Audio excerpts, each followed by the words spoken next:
ಹಳೆಯ ಚಿನ್ನದ ಒಡವೆನ ಅಧಿಕ ಬೆಲೆಗೆ ಮಾರಬೇಕೆ ಅಂದ್ರೆ ಆಟಿಕಾಗೆ ಕಾಲ್ ಮಾಡಿ 8803000300. Attica gold company. ಶಿವಕುಮಾರ್ ಅವ್ರನ್ನ ನಮ್ಮ ಶಾಸಕಾಂಗ ಪಕ್ಷದ ನಾಯಕರಾಗಿ ಆಯ್ಕೆ ಮಾಡಿದರೆ ಸರ್ವಾನುಮತದಿಂದ. ಇವಾಗ ಅವರು ಗವರ್ನರ್ಗೆ ಹೋಗಿ ಅವರ ಒಂದು ಸರ್ಕಾರ ರಚನೆ ಮಾಡಕ್ಕೆ ಒಂದು ದಿನಾಂಕ ತಗೊಂಡು ಬಹುಶಃ 3ನೇ ತಾರೀಕು 3:30 ಗಂಟೆಗೆ ಗವರ್ನರ್ನ ರಾಜ್ಯಭವನದಲ್ಲಿ ಇವತ್ತು ಅವರು ಪ್ರಮಾಣ ವಚನ ತಗೊಳ್ಳೋದು ಕಾಣ್ತಾ ಇದೆ. ಮತ್ತೆ ಅವ್ರ ಜೊತೆಗೆ ಸಚಿವ ಸಂಪುಟ ಕೂಡ ಆಗುತ್ತೆ. ಅದರಲ್ಲಿ ಪಕ್ಷ ಏನ್ ಜವಾಬ್ದಾರಿ ಕೊಡುತ್ತೆ ಅದನ್ನ ನಿರ್ವಹಿಸಕ್ಕೆ ರೆಡಿ ಇದೀವಿ. ಹೈಕಮಾಂಡ್ ನಾಯಕರು ಮುಂದಿನ ಚುನಾವಣೆ ಲೆಕ್ಕ ಇಟ್ಕೊಂಡು ಯಂಗ್ ಲೀಡರ್ಗಳಿಗೆ ಅವಕಾಶ ಮಾಡಿಕೊಡ್ಬೇಕು ಅಂತ ಸೂಚನೆ ನೀಡಿದ್ರು ಅಂತ ಮಾಹಿತಿ. ಹೀಗಾಗಿ ನಿಮ್ಮಂತವ್ರಿಗೆಲ್ಲರೂ ಕೂಡ ಅವಕಾಶ ಸಿಗುತ್ತೆ. ಹೈಕಮಾಂಡ್ ಏನ್ ತೀರ್ಮಾನ ಮಾಡುತ್ತೋ ಆ ತೀರ್ಮಾನಕ್ಕೆ ನಾವೆಲ್ಲರೂ ಕೂಡ 136 ಶಾಸಕರಿದ್ದೀವಿ, ಎಲ್ಲರೂ ಬದ್ಧವಾಗಿದ್ದೀವಿ. ಮುಂಬರುವಂತಹ ಚುನಾವಣೆಗಳ ದೃಷ್ಟಿಯಿಂದ ಡಿ.ಕೆ. ಶಿವಕುಮಾರ್ ಅವರ ನಾಯಕತ್ವ ನಿಮ್ಮಂತ ಯುವ ನಾಯಕರ ಒಂದು ಸಂಘಟನೆ ಬಹಳ ಮುಖ್ಯ ಆಗಿರೋದು. ಆದ್ರೆ ಸಂತೋಷ.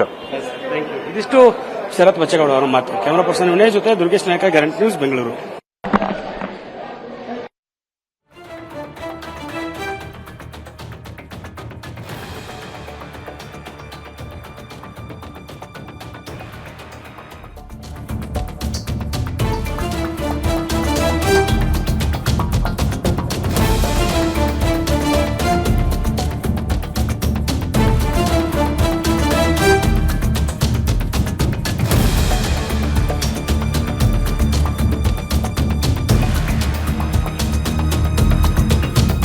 ಲೋಕಭವನದಲ್ಲಿ ಸರ್ಕಾರ ರಚನೆಗೆ ಹಕ್ಕು ಮಂಡನೆಯನ್ನ ಮಾಡಿ ಲೋಕಭವನದಿಂದ ಈಗ ವಾಪಸ್ ಹೊರಟಿದ್ದಾರೆ ಡಿ.ಕೆ. ಶಿವಕುಮಾರ್. ಇನ್ನು ಡಿ.ಕೆ. ಶಿವಕುಮಾರ್ ಅವರ ಮನೆ ಪವರ್ ಸೆಂಟರ್ ಆಗಲಿದೆ.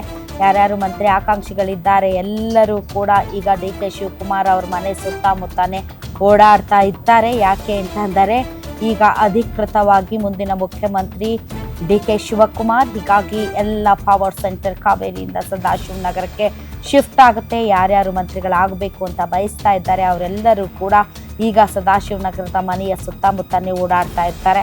ಈ ಮಧ್ಯೆ ಸಿದ್ದರಾಮಯ್ಯನವರ ಜೊತೆ ಇದ್ದಂತಹ ಆಪ್ತ ಸಚಿವರುಗಳು ಅವರಿಗೆ ನ್ಯಾಯ ಒದಗಿಸಿಕೊಡುವಲ್ಲಿ ಸಿದ್ದರಾಮಯ್ಯನವರು ಎಷ್ಟರ ಮಟ್ಟಿಗೆ ಸಕ್ಸಸ್ಫುಲ್ ಆಗ್ತಾರೆ ಅನ್ನೋದು ಕೂಡ ತುಂಬ ಇಂಪಾರ್ಟೆಂಟ್. ಯಾಕೆ ಅಂತಂದರೆ ಈಗಾಗಲೇ ತಮ್ಮ ಜೊತೆ ಕ್ಯಾಬಿನೆಟ್ನಲ್ಲಿ ಇದ್ದಂತಹ ಹಲವಾರು ಸಚಿವರುಗಳಿಗೆ ಅವರು ಮತ್ತೆ ಸಚಿವ ಸಂಪುಟದಲ್ಲಿ ಸ್ಥಾನ ಕೊಡಿಸಬೇಕಾಗಿದೆ.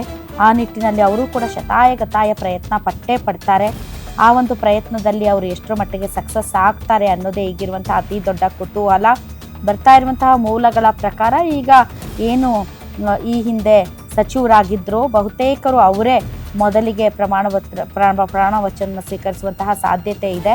ಹೊಸಬರ ಹೆಸರುಗಳು ರೇರ್ ಆಗಿ ಕಾಣ್ತಾ ಇದೆ. ಇನ್ನು ಸಿದ್ದರಾಮಯ್ಯನವರ ಪಟ್ಟಿ ಅಂತಂದರೆ ಅದರಲ್ಲಿ ಬೈರತಿ ಸುರೇಶ್ ಅವರ ಹೆಸರಿದೆ. ಬಟ್ ನೋಡಬೇಕು ಕಾದು ಯಾರ್ಯಾರು ಪ್ರಮಾಣ ವಚನ ಸ್ವೀಕರಿಸ್ತಾರೆ ಅಂತ. ಈ ಮಧ್ಯೆ 2 ದೃಶ್ಯಗಳು, ಒಂದು ಲೋಕಭವನದಲ್ಲಿ ರಾಜ್ಯಪಾಲರಿಗೆ ಹಕ್ಕು ಮಂಡನೆಯ ಪತ್ರ ಕೊಡುವಂಥ ಸಂದರ್ಭದಲ್ಲಿ ಇದ್ದಂತಹ ಶಾಸಕರು ಎಲ್ಲರೂ, ಮತ್ತೊಂದು ಕಡೆ ಲೋಕಭವನದಲ್ಲಿ ಕೆಲಸವನ್ನು ಮುಗಿಸಿ ಹೊರಟಿರುವಂತಹ DK. Shivakumar. Power shift of power. ಈಗ ಎಲ್ಲವೂ ಡಿ.ಕೆ. ಶಿವಕುಮಾರ್ ಸುತ್ತಮುತ್ತಾನೆ. ಯಾವಾಗ ನಮಗೆ ಹೈಕಮಾಂಡ್ ಹೇಳ್ತಾರೆ ಅದೇ ದಿವಸ ನಾನು ರಾಜೀನಾಮೆ ಕೊಡ್ತೀನಿ ಅಂತ ಹೇಳಿದ್ರು. ಹೈಕಮಾಂಡ್ ಅವರು 25ನೇ ತಾರೀಕಿಗೆ ಅವ್ರು ಕರೆದಿದ್ರು. ಒಂದೇ ಮಾತು ಅವರು ಹೇಳಿದೆ. ಅವ್ರು ಹೇಳೋ ಮೇಲೆ ಇಲ್ಲ ನಾನು ರಾಜೀನಾಮೆ ಕೊಡ್ತೀನಿ ಅಂತ ಹೇಳಿದ್ರು.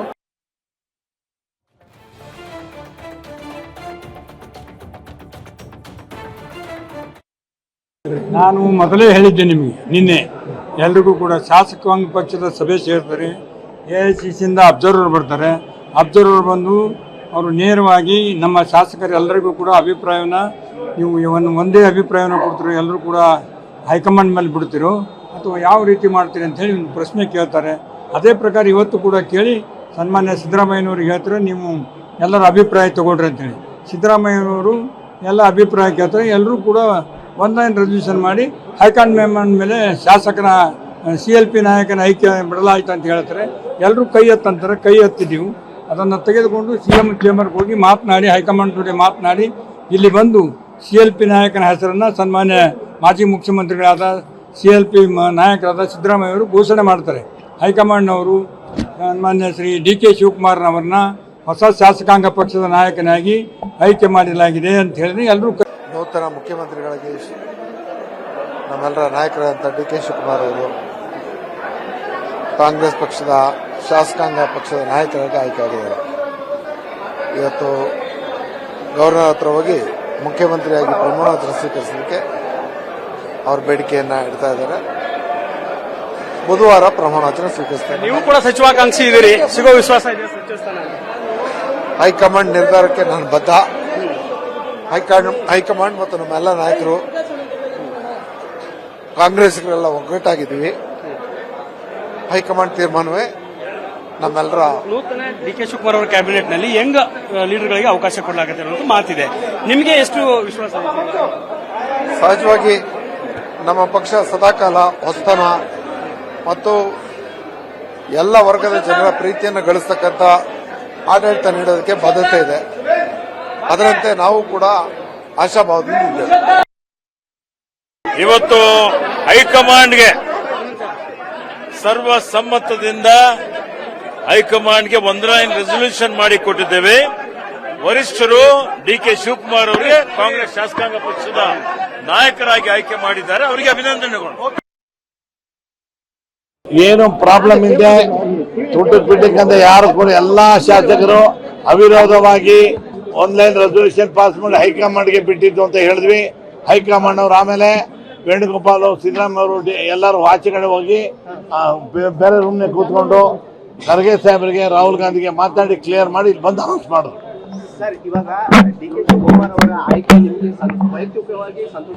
ಬಹಳ ಸಂತೋಷ ತಂದು ಎಲ್ಲರಿಗೂ ಸಂತೋಷ ತಂದಿದೆ. ನನಗೊಬ್ಬರಿಗೆಲ್ಲ 135 ಶಾಸಕರಿಗೂ ಬಹಳ ಖುಷಿಯಾಗಿದೆ. ಆಗ್ಬೇಕು ಅಂತ ಬಹಳ ಆಸೆ ಇಟ್ಕೊಂಡಿದ್ದೀನಿ. ನೋಡ್ಬೇಕು ನಮ್ಮ ಮನೆ ಬಾರ. ಹೈಕಮಾಂಡ್ ನಾಯಕರು ಯಾರನ್ನೂ ಭೇಟಿ ಮಾಡಿಲ್ಲಪ್ಪ.